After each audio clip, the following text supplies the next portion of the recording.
7th और 8th question सबने कर लिया है कॉपी में। अभी एक छोटे मोटे किसी के डाउट है, बोलो भाई अर्चिता क्या डाउट है? डिक्लेयर डिविडेंड क्या किस क्वेश्चन में? 8 में 7 में? 7 में। हाँ 7 में क्या?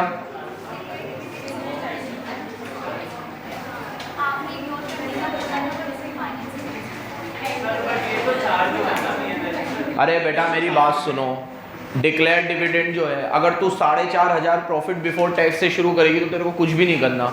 अगर तू 1000 से शुरू करेगी तो उसने लेस कर रखा है तो तुझे ऐड करना ही पड़ेगा। फाइनेंसिंग में पूछ रहे हो, फाइनेंसिंग में इसने माइनस किया है। देख अब फाइनेंसिंग में इसलिए माइनस किया है क्योंकि सुनो इधर, इसका एक बहुत बढ़िया लॉजिक है, सुन लो प्लीज, सामने देख लो। हीरो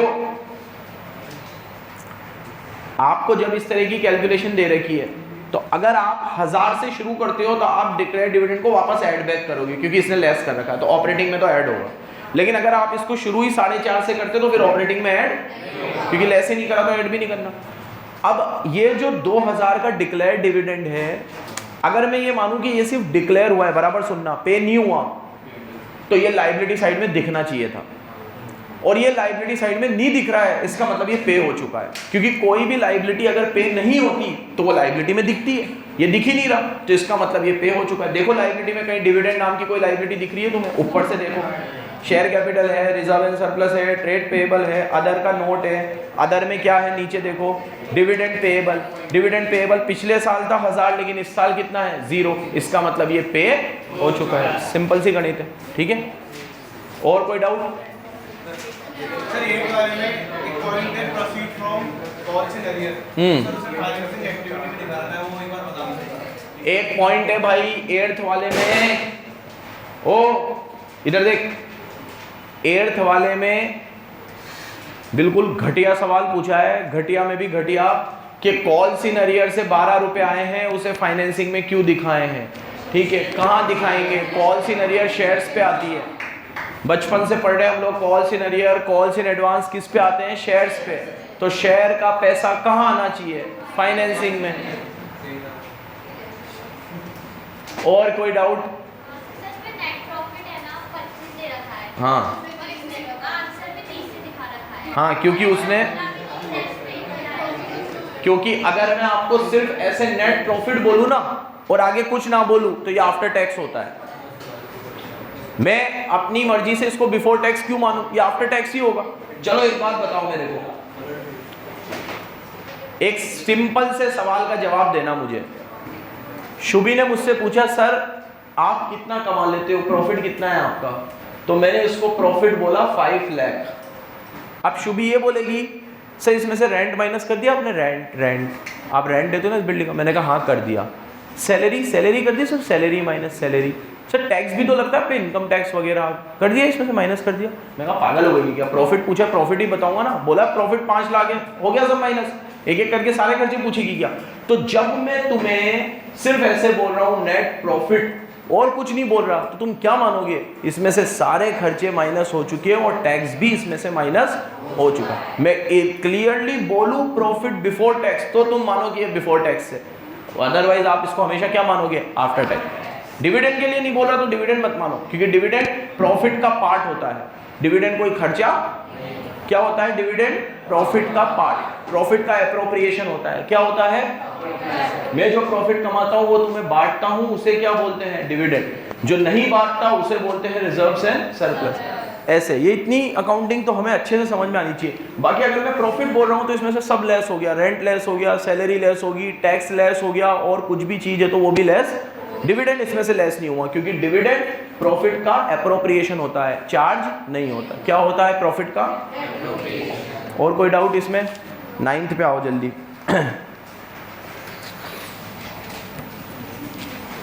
9th एकदम सड़क छाप क्वेश्चन है, देखो, क्योंकि कैश अकाउंट बना हुआ है। कैश अकाउंट बनाना है तो क्या बनाना है हम लोगों को? Cash book. अरे CFS।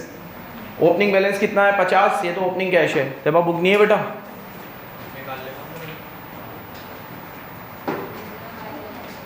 लाया करो ना भाई बुक, लो ना। लाओ।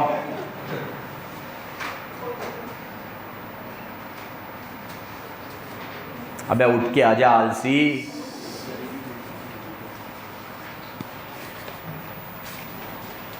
ओपनिंग बैलेंस 50 है।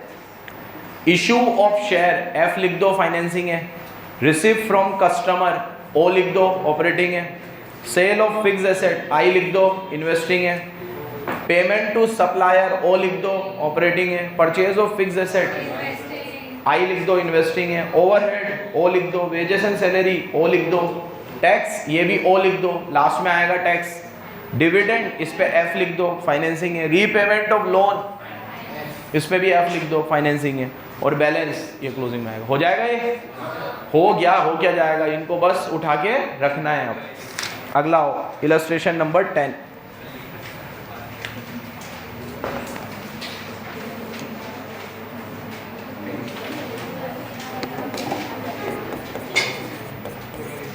हाँ, illustration number 10। Given below is the relevant extract दे रखे हैं आपको बैलेंस शीट और पी एंड एल के। जैसे बैलेंस शीट आपकी ट्रेड ओपनिंग देखो, पहले 11 है फिर 10 है, ईयर उल्टे हैं, तो आपको देखना है 10 और 11। ट्रेड पेबल 230 से 250 हो रहा है, शॉर्ट टर्म प्रोविजन है। एसेट साइड में आपके पास इन्वेंट्री है, ट्रेड रिसीवेबल है और अदर करंट एसेट है। Other current liability, other current asset और शॉर्ट टर्म प्रोविजन के नोट बने हुए हैं। तो नोट देखो, नोट 1 2 3। नोट 1 में है शॉर्ट टर्म प्रोविजन में तो प्रोविजन फॉर टैक्स है। करंट लाइबिलिटी में आउटस्टैंडिंग वेजेस और आउटस्टैंडिंग एक्सपेंस है। अदर करंट एसेट में एडवांस टैक्स है। इंपॉर्टेंट मार्क करो इसको, एडवांस टैक्स पहली बार आया क्वेश्चन में। प्रोविजन फॉर टैक्स आया है लेकिन एडवांस टैक्स कभी भी नहीं आया, एडवांस टैक्स। अदर इनकम में आपके पास क्या है, इंटरेस्ट एंड डिविडेंड है। और फाइनेंस कॉस्ट में आपके पास 60 रुपये का क्या है, इंटरेस्ट है। क्या है, 60 रुपये का interest. Calculate cash flow from operating, तीनों नहीं बनानी, सिर्फ ऑपरेटिंग बनानी है। यूजिंग, वैसे भी जो दिमाग लगता है वो उसमें ही लगता है। अभी इसने थोड़ा टाइम पास करने को डायरेक्ट से भी पूछा है और करें इसको, ठीक है। पहले डायरेक्ट से करते हैं। डायरेक्ट के अंदर बच्चों आपको सिखाया है, सबसे पहले लेते हैं कैश सेल, फिर लेते हैं क्रेडिट सेल। क्रेडिट सेल में ओपनिंग डेटर ऐड करते हैं, क्लोजिंग डेटर लेस करते हैं। इसमें पी एंड एल बना हुआ है, देखो सेल कौन सी दे रखी है, सिर्फ रेवेन्यू फ्रॉम ऑपरेशन, कुछ नहीं दे रखा तो क्रेडिट मानेंगे, तो ये क्रेडिट सेल है। कितनी है क्रेडिट सेल, अब इधर देखो क्या करते हैं, इसमें ऐड करेंगे ओपनिंग वाले ट्रेड रिसीवेबल और लेस करेंगे क्लोजिंग वाले ट्रेड रिसीवेबल। ओपनिंग और closing trade receivable balance sheet 250 और 400। ओपनिंग वाले 250 है, क्लोजिंग वाले कितना आएगा, ये आ गया कलेक्शन फ्रॉम डेटर। क्या आ गया, इसको ए दे देते हैं। क्या दे देते हैं, अब अगर कोई और इनकम होगी तो वो लेंगे। कौन सी इनकम, डायरेक्ट इनकम। तो इनकम हमेशा बस कमीशन ही होती है डायरेक्ट। तो देखो सेल के बाद अदर इनकम है, अदर इनकम का नोट देखो, नोट क्या है उसमें, इंटरेस्ट और डिविडेंड। क्या इंटरेस्ट और डिविडेंड ऑपरेटिंग होती है, नहीं होती ऑपरेटिंग। क्या होती है वैशाली, हाँ ऑपरेटिंग नहीं होती ना, इंटरेस्ट डिविडेंड नॉन ऑपरेटिंग होती है। तो कहाँ दिखाते हैं नॉन ऑपरेटिंग को, हाँ रिसीव्ड है, इन्वेस्टिंग में दिखाते हैं। कहाँ दिखाते हैं, इन्वेस्टिंग में दिखाते हैं। चलो तो इसमें तो कुछ आएगा नहीं। अब सेकंड नंबर पे खर्चे ले लेता हूँ। खर्चे में मैंने आपको बताया था, पहले अपन लोग लेते हैं परचेज, फिर उसमें ओपनिंग क्रेडिटर ऐड होते हैं, क्लोजिंग क्रेडिटर, ये सब करते हैं अपन लोग। तो पी एंड एल बना हुआ है, देखो पी एंड एल में परचेज है, तो purchase of stock in trade ले लो, ये रहा परचेज, कितना है। अब इसमें ऐड करेंगे ओपनिंग के ट्रेड पेबल और लेस करेंगे क्लोजिंग के ट्रेड पेबल। तो ट्रेड पेबल बैलेंस शीट में होंगे, कितने हैं, मुझे क्यों नहीं दिख रहे, हाँ दिख गए, 230 और 2380। इसको बी दे दो, ठीक है। और क्या आते हैं, एक्सपेंस। तीसरे नंबर पे क्या आते हैं, सारे ऑपरेटिंग एक्सपेंस आते हैं। अब शांति से पी एंड एल अकाउंट की तरफ देखो। P&L में सबसे पहले सेल थी, मैंने ले ली। अदर इनकम बाद में लूँगा, आई लिख दो, आई इन्वेस्टिंग में लूँगा, कहाँ लूँगा? उसके बाद परचेज मैंने ले लिया, चेंज इन स्टॉक लेते नहीं है। एम्प्लॉय बेनिफिट एक्सपेंस, ये एम्प्लॉय का खर्चा है, लेंगे, डेप्रिसिएशन नहीं लेते, फाइनेंस कॉस्ट भी नहीं लेते, तो एम्प्लॉय बेनिफिट तो ले लेता हूँ मैं पहले। एम्प्लॉय बेनिफिट एक्सपेंस कितने हैं? एम्प्लॉय के बाद क्या है? डेप, डेप नहीं लेते। फाइनेंस इंटरेस्ट है, इंटरेस्ट को कहाँ लेते हैं? फाइनेंसिंग में, इसको भी नहीं लेंगे। अदर एक्सपेंस का नोट बना हुआ है नीचे, नोट देखो क्या है अदर एक्सपेंस में, नहीं ये नोट सिर्फ अदर एक्सपेंस है, तो इसको भी सीधे सीधे ले लो। अदर कितने हैं? 200। अब इसमें तुम्हें पढ़ाया है कि ऐड होते हैं आउटस्टैंडिंग ओपनिंग वाले और लेस होते हैं आउटस्टैंडिंग क्लोजिंग वाले, लेकिन प्रीपेड में उल्टा करते हैं, ओपनिंग वाले लेस होते हैं और क्लोजिंग वाले। तो बैलेंस शीट में अगर आउटस्टैंडिंग और प्रीपेड होगा तो दिख जाएगा। देखो बैलेंस शीट में आउटस्टैंडिंग और प्रीपेड दिख रहा है, आउटस्टैंडिंग तो है। अदर करंट लायबिलिटी में आउटस्टैंडिंग है, अदर करंट लायबिलिटी में आउटस्टैंडिंग वेजेस भी है, आउटस्टैंडिंग एक्सपेंस भी है, तो ऐड कर दो ओपनिंग वाला आउटस्टैंडिंग, दोनों को जोड़ के बताना, और लेस कर दो क्लोजिंग वाला आउटस्टैंडिंग, जोड़ के बता रहे हो। अब एक बार बैलेंस शीट पे हल्का हाथ फेर लो, प्रीपेड भी होंगे तो मिल जाएंगे। प्रीपेड है क्या बैलेंस शीट में? एसेट साइड में प्रीपेड, करंट एसेट में मिलेंगे प्रीपेड। इन्वेंट्री था, ट्रेड रिसीवेबल था, अदर था, अदर का नोट है उधर देखो, अदर में क्या था? Advance tax. नहीं है अदर में भी कुछ, चलो ऐड लेस कर लो, कितना? 980, इसको सी दे दो, ठीक है, इसको सी दे दूं। अब टैक्स आता है सबसे लास्ट में, टैक्स पेड क्या आता है ना, उसको मैं डी दे देता हूँ, और फिर सब लेस वेस कर पूरा के मेरा कैश फ्लो फ्रॉम ऑपरेटिंग आ जाएगा। अब इधर देखो, सबसे पहले प्रोविजन फॉर टैक्स का अकाउंट बनाते हैं। तो देखो प्रोविजन फॉर टैक्स का ओपनिंग क्लोजिंग बैलेंस कितना था?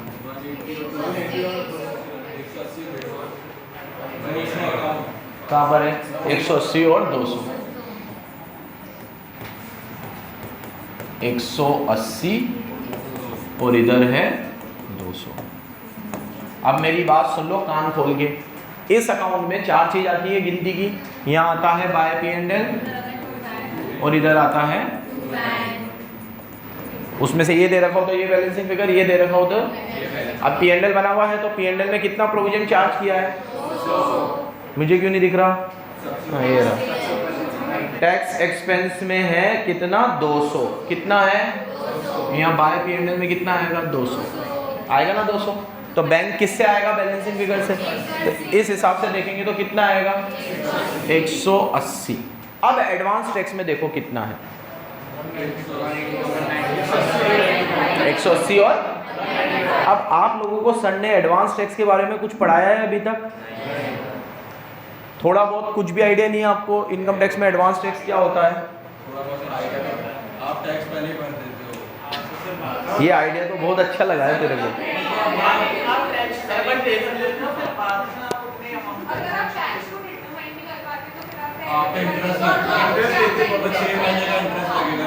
गुड। सुनो, एडवांस टैक्स की पिक्चर क्या है कि इनकम टैक्स में एक प्रोविजन है, आप लोग को सबको ये तो पता ही है कि प्रीवियस ईयर का असेसमेंट अगले साल होगा। अब जब हमारा असेसमेंट होगा तब हमें एक्चुअल टैक्स पता चलेगा। लेकिन इन्होंने क्या करा है कि अगर मैं अप्रैल में कमाना शुरू कर दूं तो अपने में जून जुलाई अगस्त में मार्च तक कमाता रहूं, और अगर मैं इनकम टैक्स का रिटर्न भरने की मेरी ऑडिट होती है तो ऑडिट करने की मान लो डेट है सितंबर, तो मैं सितंबर में ऑडिट कराऊंगा, तो सितंबर में मुझे पता चलेगा कि मुझे टैक्स कितना जमा कराना है। तो एक तो मैंने अप्रैल से मार्च तक तो कमा लिया, फिर उसके अगले अप्रैल में जून जुलाई जानवी इधर देख, फिर उसके बाद वाला जो अप्रैल में जून जुलाई अगस्त सितंबर, तो फिर वो 6 महीने और मैं रुका रहा टैक्स कैलकुलेट करने के चक्कर में। फिर टैक्स कैलकुलेट हुआ, फिर मैंने जमा कराया। तो एक तरीके से इनकम टैक्स वालों को 1.5 साल तक तो पैसा ही देखना नसीब नहीं हुआ, 1 साल तो वो और 6 महीने और। तो तुम बारात में जमाई थोड़ी हो तुम उनके, तो वो कहेंगे भाई तुम तो वैसे तो मजे ले रहे हो, ठीक है। मान लो अगर कभी इनकम टैक्स की डेट आगे ही निकल गई, सितंबर की जगह अक्टूबर हो जाती, कई बार नवंबर हो जाती, ऑडिट की डेट खिसकती रहती है, फिर और आगे निकल गई, तो तुमने तो उनको तरसा दिया पैसों के लिए। अब अगर मान लो किसी बड़ी कंपनी का टैक्स ही 500 करोड़ बनता और तुमने वो 500 करोड़ 6 महीने लेट दिया, तो उस पर तो इंटरेस्ट ही कितना लग गया। अगर मैं आज 10% इंटरेस्ट की रेट मानूँ तो 6 महीने की 5% हो गई, और 500 करोड़ का 5% कितना हो गया, 25 करोड़ हो गया। तो 25 करोड़ का तो उनको ऐसे ही नुकसान हो गया, 25 करोड़ तो तुमने ऐसे ही अपॉर्चुनिटी कॉस्ट में कमा ली है एक तरीके से। तो इसलिए इन्होंने एक रूल रखा कि भैया आपका असेसमेंट जब होगा तब होगा, आप अभी धीरे धीरे करके थोड़ा एडवांस टैक्स जमा कराते रहो। तो इसने अगर 2 एडवांस टैक्स दे रखे हैं, एक 180 और एक 195, तो 180 तो यहाँ आ ही रहा है बैलेंसिंग फिगर से, ये टैक्स तो हमने जमा कराया पिछले साल का, तो ये तो पिछले साल के कैश फ्लो में आ गया होगा। इस साल हमने कितना एडवांस टैक्स जमा कराया, 195, तो जो हमारी जेब से पे हुआ है वो 195 है, तो हम यहाँ पे पेमेंट में कितना दिखाएंगे, 195। अगर यहाँ एडवांस टैक्स का लोचर ना होता इस क्वेश्चन में, तो मैं जैसे कर रहा था वैसे करता, पेड में कितना लेता 180, क्योंकि यहाँ बैलेंसिंग फिगर से कितना आ रहा है 180, लेकिन ये 180 जो आ रहा है ये पिछले साल के हिसाब से मैंने पे किया होगा। अब इस साल मैंने एडवांस टैक्स और एक 195 पे कर दिया है, तो ये जो 195 मैंने पे किया ये मैंने इस साल की कैश में से पे किया है, ये मैंने इस साल की कैश में से पे नहीं किया है, क्योंकि पिछले साल के एडवांस टैक्स में आ रहा है, तो ये मैंने पे भी कब किया होगा, पिछले साल। वो तो बैलेंस शीट मुझे पिछले साल की भी दे रखी है तो उसमें शो हो रहा है, बट ये पे मैंने कब कर दिया होगा, पिछले साल, और ये मैंने इस साल पे किया है, तो ये मेरा इस साल का एडवांस टैक्स है। तो जो कैश फ्लो स्टेटमेंट है, डे 1 पे मैंने तुम्हें कहा था कि इसको, इससे मतलब नहीं है कि पैसा कहाँ से आया है, किस सोर्स से आया है, वो कौन से साल से बिलोंग करता था, कुछ भी मतलब नहीं है। इसको एक ही चीज से मतलब है, कितना रोकड़ा आया है और कितना रोकड़ा गया है। तो गया 195 है तो 195 दिखा दो, ये आ जाएगा तुम्हारा cash flow from operating activity, A minus B minus C minus D, A में से सब माइनस कर देना, 400। क्लियर है? गया तो 195 गया है, 180 तो पिछले साल जमा कराया था। ये तो अकाउंट मैंने तुम्हें ऐसे ही बनवाया है जैसे अपन बना रहे थे वैसे, वो टैली करवाने के लिए कि अकाउंट में कुछ चेंज नहीं आएगा, अकाउंट तो वैसे ही बनेगा। बाकी गया 180 नहीं है, 180 भी गया है, लेकिन वो पिछले साल जमा कराया था। इस साल कितना जमा कराया है, 195, तो जेब से 195 गया है तो दिखाएंगे भी कितना, 195। हाँ, नहीं थी अकाउंट की जरूरत। अब इसको इनडायरेक्ट मेथड से बनाओ। इनडायरेक्ट मेथड से हम लोग शुरू करेंगे नेट प्रॉफिट से। तो इसने P&L बना ही रखा है, तो P&L में से नेट प्रॉफिट उठा लो। 510। अब मेरी बात सुनो, अगर आप 510 लोगे तो फिर प्रोविजन फॉर टैक्स 200 ऐड करना पड़ेगा, तो कितना आएगा। इससे अच्छा सीधे प्रॉफिट बिफोर टैक्स ही ले लो, कल भी बोली थी ये बात। सीधे कौन सा ले लो, आफ्टर टैक्स लोगे तो टैक्स ऐड करना पड़ेगा, तो बिफोर टैक्स बनेगा। सीधे आफ्टर की जगह बिफोर ही ले लो, तुम्हारी मर्जी। ये तुम कब कर सकते हो, जब P&L तुम्हारे सामने बना हुआ हो। अगर तुम्हारे सामने P&L बना हुआ ना हो, बैलेंस शीट हो, तो बैलेंस शीट में तो आफ्टर टैक्स ही होता है, उसको बिफोर टैक्स होता ही नहीं है वो, तो उसको आफ्टर टैक्स ही लेना पड़ेगा। तो 710 ले लो, और उसके बाद नॉन कैश आइटम ऐड करते हैं, तो बैलेंस शीट में P&L में आओ, नॉन कैश आइटम ढूंढो। अदर एक्सपेंस तो होता नहीं है, फाइनेंस ये भी ऐड होगा क्योंकि नॉन ऑपरेटिंग है। ऐड हो रहा है 60 ऐड हो रहा है। उसके बाद अरे भाई मेरी बात सुनो, इधर से देखना, ये P&L में से अब 60 के ऊपर देखो क्या है, डेप, ये भी ऐड होगा, नॉन कैश है। फिर डेप के ऊपर क्या है, एम्प्लॉय बेनिफिट, इसका कुछ नहीं करते, इसका भी कुछ नहीं करते, क्योंकि स्टॉक अब इंक्रीज डिक्रीज में लेंगे। किस में लेंगे, इंक्रीज डिक्रीज। फिर परचेज, इसका भी कुछ नहीं करते। अदर इनकम ये लेस होगी, देखो 100 लेस करी होगी, करिए। तो 710 में 60 ऐड होगा, डेप्रीसिएशन का 100 ऐड होगा, और अदर इनकम का 100 लेस होगा। ये ऐड लेस करके कितना आएगा, 770। इसको हम बोलते हैं operating profit before working capital changes. अब करेंगे करंट एसेट और करंट लायबिलिटी, इंक्रीज और डिक्रीज। वो करंट एसेट करंट लायबिलिटी मिलेगी हमें बैलेंस शीट में। बैलेंस शीट में देखो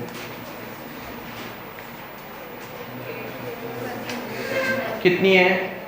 सबसे पहले ट्रेड पेएबल लो। ट्रेड पेएबल 230 से कितना हो रहा है, 250 बढ़ रहा है। अच्छी चीज, खराब चीज है, ऐड होगा। देखो 20 ऐड हो रहे हैं। ट्रेड पेएबल के बाद शॉर्ट टर्म प्रोविजन का कुछ नहीं करना, क्योंकि प्रोविजन फॉर टैक्स है इसमें। करंट लायबिलिटी में क्या है, आउटस्टैंडिंग वेजेस है और एक्सपेंस है।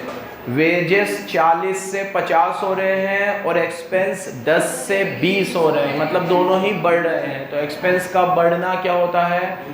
खराब चीज़ है। ये भी क्या होगा? ऐड होगा। देखो 10 और ये ऐड हो रहे हैं, 10 और 10 दोनों 10-10 है। फिर आओ करंट एसेट में। करंट एसेट में इन्वेंट्री है।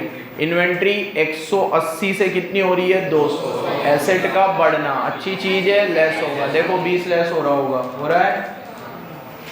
फिर ट्रेड रिसीवेबल 250 से कितने हो रहे हैं? 400, बढ़ रहे हैं, ये भी लेस हो रहे होंगे, हो रहे हैं।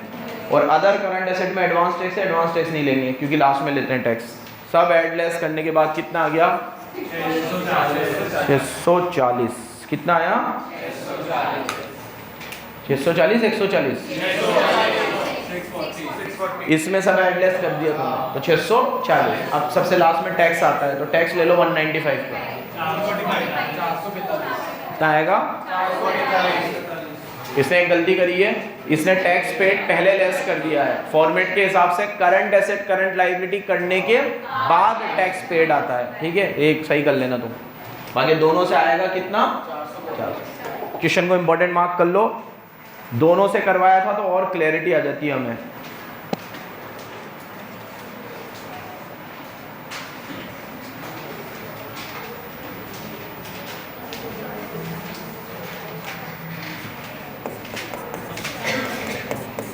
इलेवन,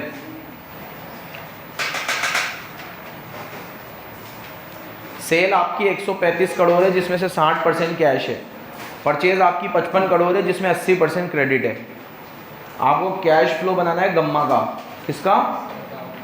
और नीचे आप देखोगे तो डेटर, क्रेडिटर और बैंक के ओपनिंग क्लोजिंग बैलेंस भी दे रखे हैं। अब मेरी बात बताओ, मेरे को बताओ, इसमें सेल दे रखी है और परचेज भी दे रखी है पहली लाइन में। डायरेक्ट मेथड से करें इसको, क्योंकि अगर इनडायरेक्ट से करूंगा तो नेट प्रॉफिट चाहिए। नेट प्रॉफिट के लिए पूरा P&L बनाना पड़ेगा, जो हम बनाएंगे नहीं। तो हम इसको किससे करेंगे? अब डायरेक्ट मेथड में सबसे पहले आती है कैश सेल। कैश सेल इसने दे रखी थी, कितनी दे रखी थी मेरे भाई ने? 135 में से 60% कैश सेल थी। तो 135 का 60% 81, देखते चलना। और अब लूंगा क्रेडिट सेल, वो कितनी है? कितनी? 54। हाँ हिमानी, ये क्रेडिट सेल में क्या एडजस्टमेंट करते हैं अपन, या एज इट इज ले लेते हैं इसको? हाँ क्या होगा जल्दी बोलो, है ना? यही होता है, रोज कर रहे हैं तो ऐड होगा इसमें ओपनिंग वाला ट्रेड रिसीवेबल और लेस होगा इसमें से डेटर। बाहर दे रखे हैं वो, ये पीछे पीछे कितने ओपनिंग क्लोजिंग? 50 55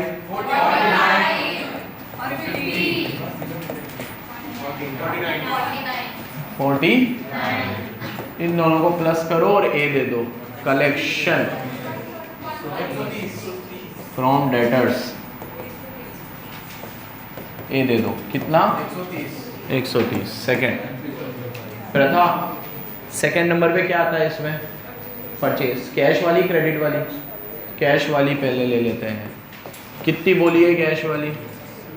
ब्रैकेट में देखो क्या बोला था, 55 में से 80% क्रेडिट है तो 20% कैश है, 11। अब क्रेडिट वाली लेंगे, 55 का कितनी? प्रथा इसमें कोई एडजस्टमेंट करना है, ऐड करेंगे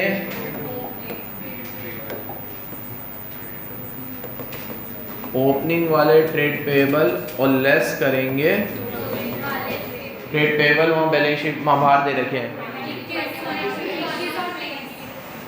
21 और 42 आ जाएगा, नहीं 42 और 11 53 आ जाएगा। कितना आ जाएगा? ये पेमेंट टू सप्लायर आ गया। क्या आ गया? डे 1 पे आपको एक फॉर्मेट पढ़ाया था, समझाया था, बस उसी के अकॉर्डिंग चलता है, कुछ भी चेंज नहीं आया अभी तक उसमें, कुछ भी।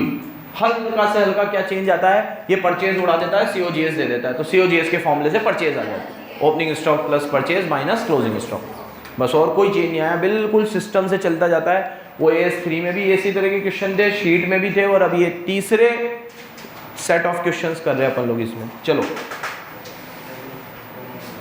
एडमिन और सेलिंग 18 है और सैलरी 12 है, 22 है, तो ये भी ले लो खर्चे, तो ऑपरेटिंग एक्सपेंस करके ले लो इसको, क्या ले लो,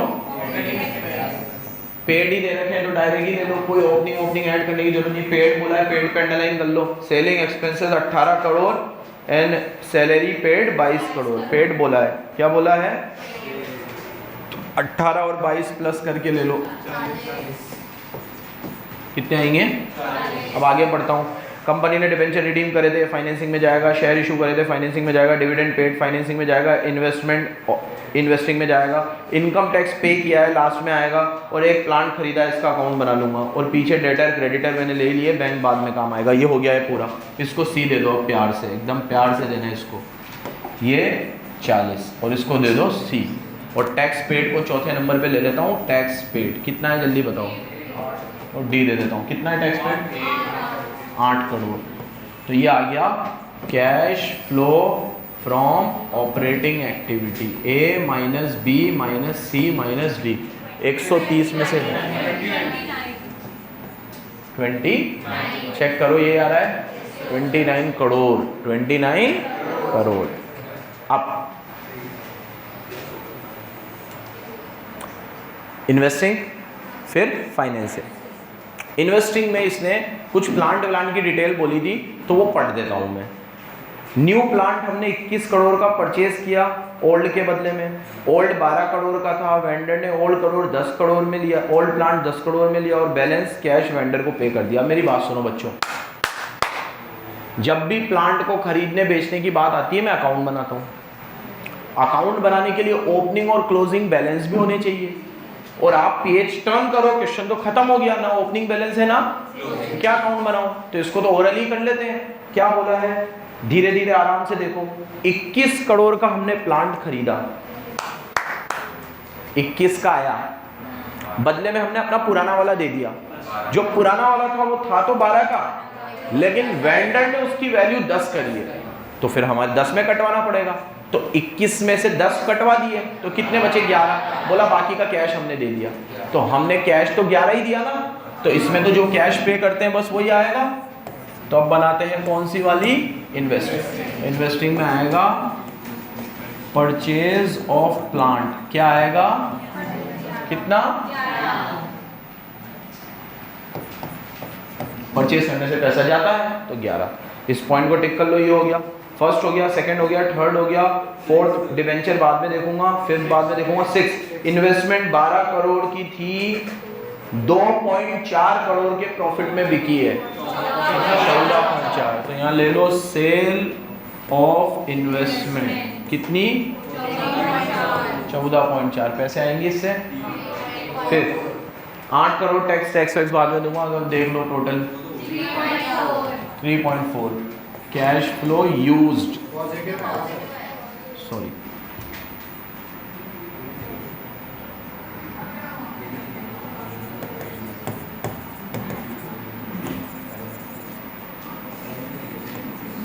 फ्रॉम इन्वेस्टिंग एक्टिविटी, ठीक है, ये इन्वेस्टिंग आ गया। अभी तीसरे नंबर पे फाइनेंसिंग के लिए, अब देखो मैंने फोर्थ एडजस्टमेंट अभी तक नहीं पढ़ा, फोर्थ पढ़ते हैं।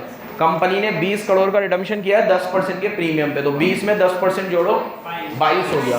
तो यहाँ ले लो रिडम्पशन ऑफ डिबेंचर, कितना, आगे सॉरी इनको 15 करोड़ के तो शेयर इशू कर दिया हमने, और बाकी का कैश में दिया है, और डिबेंचर इंटरेस्ट भी दिया है। तो हमारा वैसे तो हो रहा था कितना, 22 करोड़, लेकिन उनको 15 के तो हमने शेयर दे दिए, और 7 करोड़ कैश में दिए होंगे। तो यहाँ ले लो रिडम्पशन ऑफ डिबेंचर में कितने, 7 कैसे आया, 20 में पहले 10% जोड़ा तो 22 हुआ, उसमें से 15 के शेयर्स दे दिए।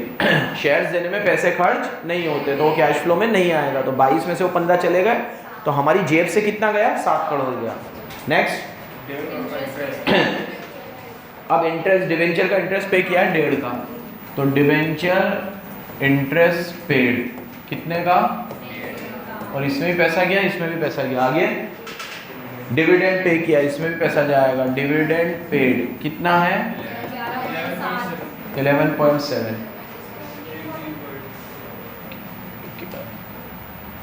तू बता खुशी, ये डिविडेंड पेड मैंने यहाँ ऐड क्यों नहीं किया?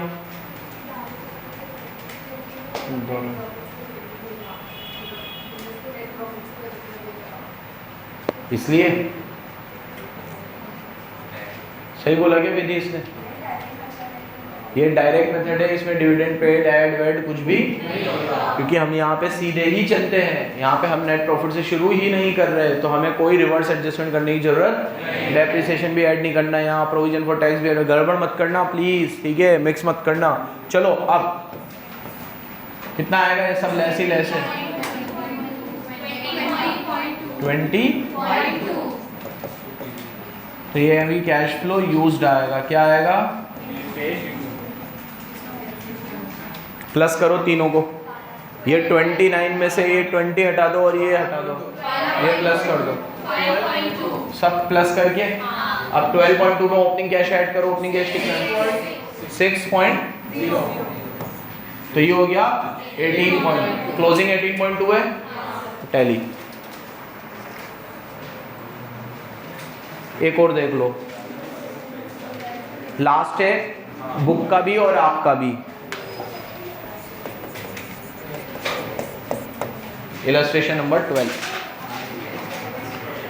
From the following information of Jain, किसकी इंफॉर्मेशन है ये, जैन की। भाई जैन जो है वो इंडिविजुअल है, अभी तक हम कैश फ्लो बना रहे थे किसका, कंपनी का। ये कौन है, जैन, कुछ फर्क नहीं पड़ेगा, बस इतना याद रखना कि कंपनी में जब कैपिटल बढ़ती है तो आप उसे इशू ऑफ शेयर मानते हो, शेयर कैपिटल बढ़ती है तो आप उसे इशू मानते हो, उसी तरीके से शेयर कैपिटल कम होती है तो आप उसे रिडीम मानते हो। अब इंडिविजुअल तो शेयर इशू करते नहीं है, तो इनकी क्लोजिंग कैपिटल और ओपनिंग कैपिटल के डिफरेंस से प्रॉफिट या ड्रॉइंग आएगी। तो उसमें आपको एक बचपन में एक इक्वेशन बताई जाती है, closing capital is equal to opening capital plus net profit plus additional capital minus drawing. ये याद है आपको, 11th में भी आती है ये, 12th में भी आती है, इनकम्प्लीट रिकॉर्ड में भी आती है, बहुत सारी जगह पर। कि आज मैंने ओपनिंग कैपिटल लगाई 5 लाख रुपए, मेरे को प्रॉफिट हुआ मान लो 2 लाख रुपए, तो टोटल हो गए 7 लाख रुपए। 3 मेरे को और जरूरत पड़ी तो और लगा दी, तो कितने हो गए 10 लाख रुपए। 10 लाख में से मैंने साल भर में 7 लाख की ड्रॉइंग कर ली, तो कितने बचे, तो ओपनिंग कैपिटल में प्रॉफिट ऐड करो, एडिशनल कैपिटल ऐड करो, और जो ड्राइंग करी है वो लेस कर दो, तो क्या बचेगी, क्लोजिंग कैपिटल। तो इस तरीके से ओपनिंग से क्लोजिंग पे पहुंचते हैं अपन। ये याद है सबको, ना भी याद हो तो आप याद रखना इसको, ठीक है। अब ये ओपनिंग और क्लोजिंग कैपिटल से नेट प्रॉफिट या ड्राइंग आ जाएगा बैलेंसिंग फिगर से, अगर नहीं दे रखा होगा तो, दे रखा होगा तो कोई बात नहीं।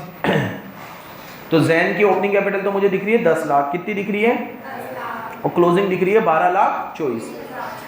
ट्रेड पेएबल है, लोन है, बैंक का लोन है, लैंड है, मशीन है, इन्वेंट्री है, ट्रेड रिसीवेबल है। नीचे पढ़ता हूँ, नीचे बोला है एक मशीन थी जिस पे इतना इतना डेप लग चुका था, उसमें और वो उसने में बिक गई, और नेट प्रॉफिट हुआ है 3,60,000 का। करते हैं इसको, सबसे पहले वर्किंग नोट बनाना पड़ेगा। चलो कल ही करेंगे। मशीन, सबसे पहले मेरे को मशीन का बैलेंस बताओ कितना है।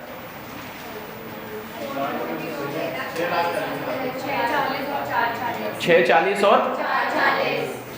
क्या आपको बैलेंस शीट में प्रोविजन अकाउंट दिख रहा है? और अब वो एडजस्टमेंट पढ़ो, बाहर दिख रहा होगा। बाहर बोला है प्रोविजन फॉर डेप्रिसिएशन, ओपनिंग में तो 2 लाख है और क्लोजिंग में 320 है, दिख रहा है। तो प्रोविजन अगर बाहर दे रखा तो बाहर तो हमें किसी काम का नहीं है, अंदर दे रखा होता है तो हम लोग ये एसेट को कॉस्ट पे बनाते हैं। अभी अंदर नहीं दे रखा, इसका मतलब ये WDV पे ही बनेगा। किस पे बनेगा? ये WDV पे बनेगा। मैं इसको अभी कॉस्ट पे भी बना के दिखाऊंगा, पहले इसको नॉर्मल तरीके से करता हूँ। नॉर्मल कैसे, यहाँ लूंगा मैं ओपनिंग बैलेंस, यहाँ लूंगा मैं क्लोजिंग बैलेंस। कितना है? 640 और उसके बाद आप जानते हो बेचूंगा तो यहाँ बाय बैंक आएगा, वो सारी चीज़ सेम रहेगी, कुछ भी फर्क नहीं आएगा। तो बाय बैंक बेचा है क्या मैंने? एक मशीन थी जो 80 की थी, जिस पे 24 का डेप लग चुका था, तो 80 में से 24 हटा दो तो कितने बचे? 56। और कितने में बिकी है ये? 40। तो 40 में बिकी है, तो बाय बैंक में तो आएंगे कितने? और बाय P&L में आएंगे 16। और यहाँ करंट ईयर का डेप आता है, याद है ना तुम्हें? तो वो वाला 24 मत ले लेना जो इसने दे रखा है, वो 24 करंट ईयर का डेप नहीं है। यहाँ कौन सा वाला आता है? करंट ईयर का डेप आता है, वो एक्यूमुलेटेड डेप है। वो कब आता? जब मैं मशीन के साथ प्रोविजन अकाउंट भी मेंटेन करता। तो यहाँ कौन सा वाला आएगा? वो है नहीं, तो वो हम कैलकुलेटर पे निकाल लेंगे, क्योंकि प्रोविजन का ओपनिंग बैलेंस देखो कितना है? 2 लाख। कितना है? कितना है? 2 लाख। इधर देखो, मेरी तरफ देखो, ये 2 लाख है। 2 लाख में से 24 का प्रोविजन हम यूज कर चुके, क्योंकि वो एसेट हमने बेच दी। तो 2 लाख में से वो 24 हटा दो जो हमने एसेट में डाले। कितना बचा? कितना बचा? 176 बचना चाहिए, लेकिन क्लोजिंग में देखो कितना बच रहा है? 20। तो बचा हुआ करंट ईयर का डेप है, तो डिफरेंस ले लो दोनों का। 144। ऐसे करेंगे इसको, 144। और यहाँ 2 बैंक आ जाएगा बैलेंसिंग फिगर से, जो हमेशा आता है। टैली हो रहा है? टैली हो रहा है? तो बस फिर कुछ भी क्लियर है। एक बार वापस समझो, जैसे आपको अकाउंट बनाना सिखाया है वैसे ही हुआ है, इसमें कुछ भी नया नहीं है। यहाँ ओपनिंग बैलेंस आता है, यहाँ क्लोजिंग बैलेंस आता है, यहाँ बैंक आता है, यहाँ बैंक आता है, P&L आता है, नुकसान होता है तो फायदा होता है तो 2 P&L आता है, सब कुछ वही। बस यहाँ पे आता है करंट ईयर का डेप, और इसने हमें दे रखा था प्रोविजन फॉर डेप, वो नहीं लेते हम, करंट ईयर का डेप लेते हैं। करंट ईयर का डेप लेना था मुझे, तो करंट ईयर का डेप तो था नहीं, तो कोई बात नहीं, प्रोविजन के बैलेंस दे ही रखे थे। प्रोविजन ओपनिंग में इतना था 2 लाख। अब उसमें से 24,000 का प्रोविजन हमने यूज कर लिया, क्योंकि वो एसेट हमने बेच दी। तो 2 लाख में से 24 माइनस हो जाने चाहिए। 2 लाख में से 24 माइनस हो जाएंगे तो 176 बचना चाहिए, लेकिन आप तो 176 बचा ही नहीं रहे हो, आप तो 320 बचा रहे हो। तो ये जो जादू से आया गया ये, तो और डेप लगाया होगा हमने। तो कितना डेप लगाया हमने? 144। कितना लगाया? अगर आपको इसको कॉस्ट पे बनाना था तो मैं वैसे भी बता देता हूँ, दोनों से आंसर सेम आता। मैं मशीन को अकाउंट किस पे बनाता? कॉस्ट पे। और अगर मैं इसको WDV पे ना बनाता तो फिर क्या बनाता मैं? प्रोविजन फॉर का। उस केस में कैसे होता वो भी देख लो,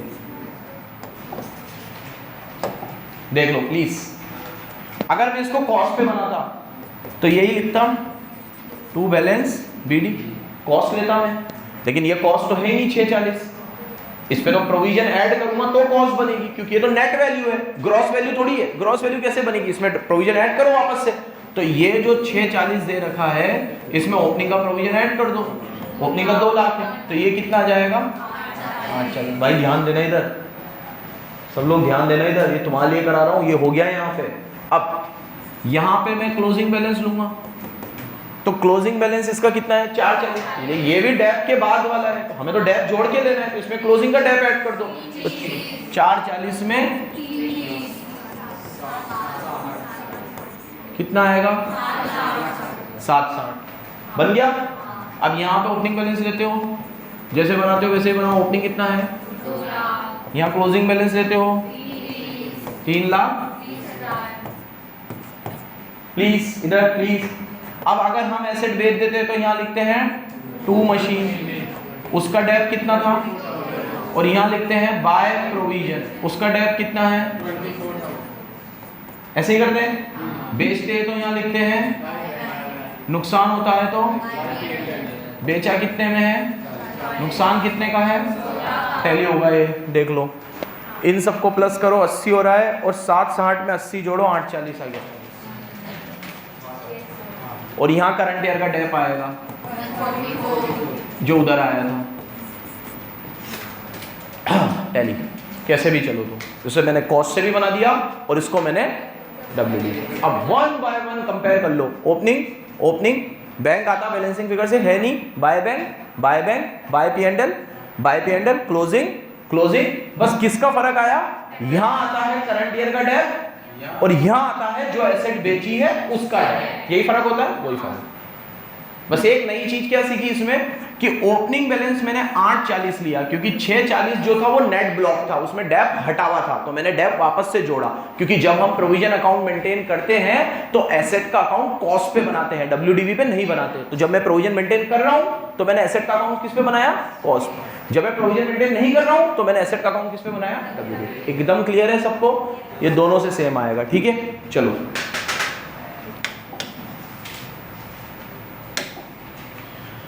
हाँ, शुरू करते हैं नेट प्रॉफिट से।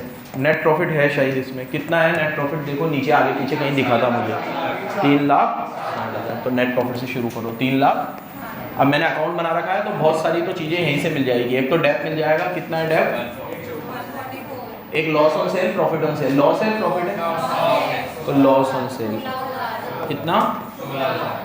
उसके बाद है ना, आंसर देख के मत करना, स्टेप पढ़ाइए, स्टेप फॉलो करना। सबसे पहले देखा करो एडजस्टमेंट में, एडजस्टमेंट में देखिए तो बैलेंस शीट में एक एक करके देखा करो। पहले एडजस्टमेंट देखो, एडजस्टमेंट में मैंने अकाउंट बना ही लिया तो ये देखने की जरूरत नहीं है। पे टर्न करो और एक एक करके बैलेंस शीट के आइटम देखो। शेयर कैपिटल से मुझे मतलब नहीं, अभी ट्रेड पेबल बाद में लूंगा, लोन बाद में लूंगा, लोन बाद में लूंगा। लैंड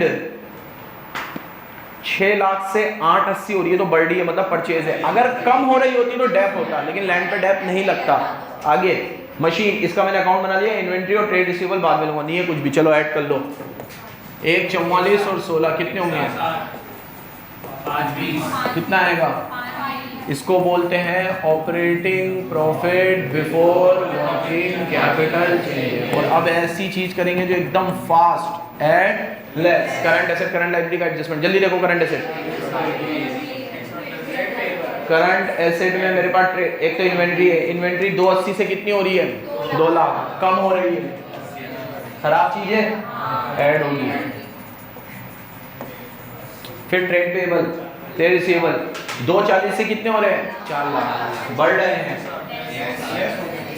अच्छी चीज है, लेस होंगे कितने? फिर क्या है? कैश, कैश नहीं लेते। फिर ऊपर आओ, पेबल, पेबल 320 से कितने हो रहे हैं? लायबिलिटी बढ़ रही है, खराब चीज है, ऐड होगा। टोटल 112 तो प्लस में है और 160 माइनस में है, तो 48 माइनस कर दो, 472। Operating profit after working capital changes, और सबसे लास्ट में लेस होता है देना है टैक्स। तो फिर ये कैश फ्लो आ गया हमारा, तो इसको क्या लिख देंगे अब अपन? Cash flow from operating activity, इसको दे देंगे ए। आ रहा है क्या 472? आ रहा है। अब सेकंड नंबर पे बनेगी इन्वेस्टिंग, और इन्वेस्टिंग तो अकाउंट बना हुआ है, परचेज तो है ही नहीं, तो सेल ले लो बस 40। तो सेल ऑफ मशीन, और लैंड क्या करी है? क्योंकि लैंड बढ़ रही थी, कितनी? तो 240 का माइनस आ गया, ये क्या आ गया? तो cash flow used in investing activity, और इसको दे दो डी। अब बनेगी तीसरी और आखिरी फाइनेंसिंग। अब फाइनेंसिंग में क्या करना बच्चों? कैलकुलेटर हाथ में लो, ओपनिंग कैपिटल लिखो कितनी है इसकी? 10 लाख। उसमें नेट प्रॉफिट ऐड करो 360 का,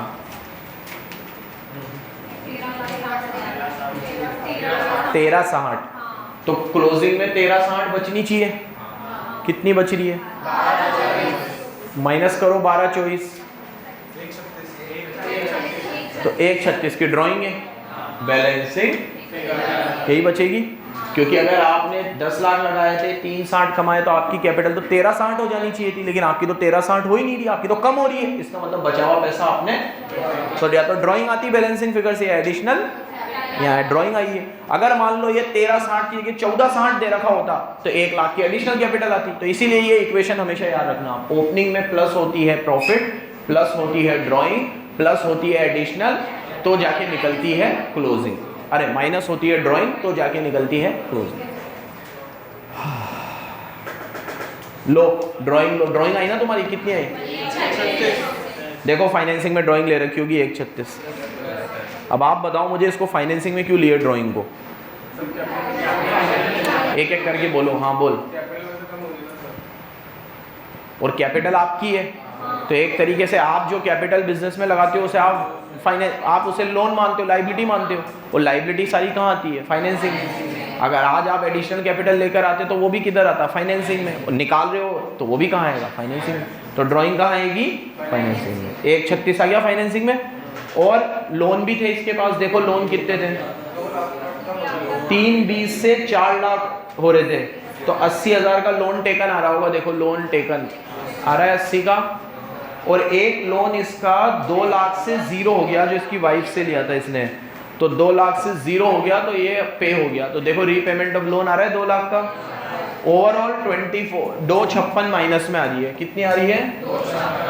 अब इधर देखो, 256 माइनस और 240 माइनस, तो ये हो गए 496 माइनस, 496 माइनस और 472 प्लस, तो 496 में से 472 गए, 24,000 माइनस 24,000। इस 24,000 में ओपनिंग कैश जोड़ो तो कितना बचेगा? तो क्लोजिंग में भी कितना बच रहा है? 56। तो टैली क्लियर। ये आपके बुक के क्वेश्चन, AS3 में जो दे रखे थे वो क्वेश्चन, और शीट के क्वेश्चन सब कुछ समाप्त हुए। अब टेस्ट दे सकते हो आप आराम से।